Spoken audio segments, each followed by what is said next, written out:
Assalamualaikum, hai anak-anak hebat.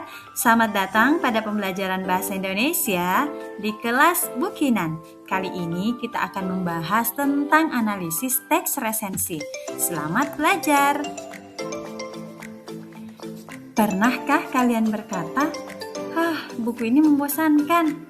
Nah, itu sebenarnya adalah bentuk sederhana dari resensi.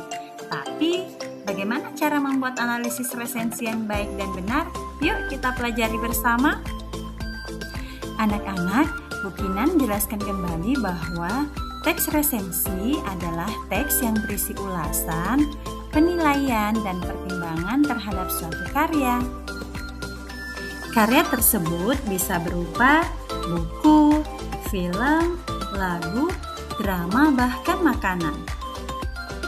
Dalam resensi, kita tidak hanya menceritakan, tetapi juga menilai secara kritis. Jadi, resensi bukan hanya ringkasan cerita, tetapi resensi itu adalah ringkasan tambah penilaian. Anak-anak, sekarang perhatikan baik-baik ya. Saat kita menganalisis teks resensi, kita sebenarnya sedang melakukan 3 hal penting. Yang pertama, mengidentifikasi. Yang kedua, mengelompokkan. Dan yang ketiga, menilai. Pada tahap mengidentifikasi, kita dapat mencari bagian-bagian penting dalam teks. Kita bisa membuat pertanyaan, misalnya, ini bagian apa?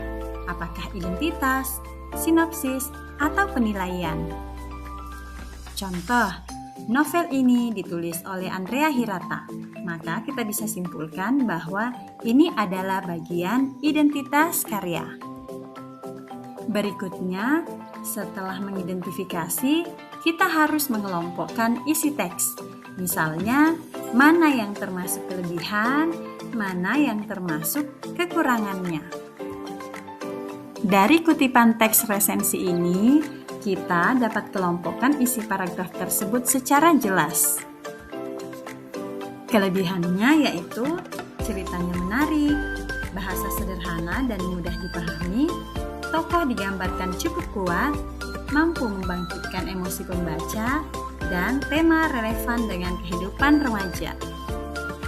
Sedangkan kekurangannya adalah alur cerita terlalu cepat di bagian akhir, ada beberapa peristiwa kurang tergambar jelas, dan dialog terkesan kurang alami. Kalian juga dapat memperhatikan kata seperti menarik, mudah dipahami, kuat, relevan. Biasanya ini menunjukkan kelebihan. Sedangkan kata terlalu cepat, kurang jelas, kurang alami, tidak sesuai, biasanya menunjukkan kekurangan. Berikutnya, tahap menilai. Menilai adalah memberikan pendapat terhadap suatu karya disertai alasan yang jelas, logis, dan dapat dipertanggungjawabkan.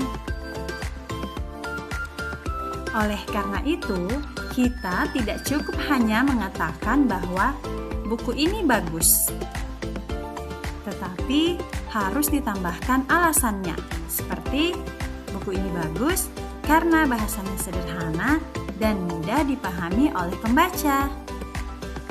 Atau seperti ini, buku ini bagus karena alurnya tidak mudah ditebak, sehingga pembaca terus penasaran hingga akhir. Agar kalian tidak bingung, ini beberapa aspek yang dapat kita nilai dalam resensi. Yang pertama, isi atau cerita. Apakah menarik? Apakah mudah dipahami? Yang kedua, alur. Mengalir atau membingungkan? Terlalu cepat atau terlalu lambat? Yang ketiga, tokoh atau penokohan. Hidup atau datar? Meyakinkan atau tidak? Yang keempat, bahasa. Mudah dipahami, kaku atau natural? Dan yang kelima, tema dan pesan. Apakah relevan atau tidak? Atau apakah memberikan pelajaran atau tidak? Baik anak-anak, kita sudah belajar menganalisis teks resensi. Jangan lupa kerjakan asesmen formatif untuk menguji pemahaman kalian. Tetap semangat dan sampai jumpa pada pembelajaran berikutnya di kelas Bukinan. Wassalamualaikum warahmatullahi wabarakatuh.